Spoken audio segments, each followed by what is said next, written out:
Welcome back! Ito na naman tayo. Mag-iikot dito sa Oval. Ito na lang yung aking routine pag day off, pag sala sa basketball, o dito ako sa football oval. Nagwo-walking, jogging, yun lang.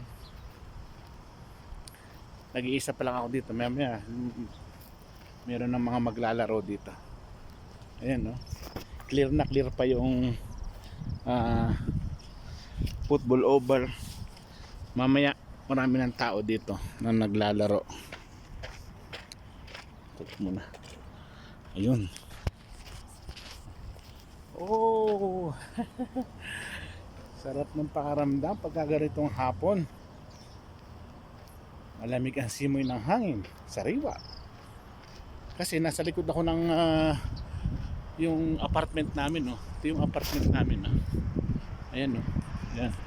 Yun lang bahay ko. Nandun ako sa 4th floor. Ito lang. Ganito lang. Kaya nga pasalamat ako dahil malapit lang yung aking pag-ehersisyo pagka day off ko. Ayun. Oh. Okay, thank you for watching. Thanks.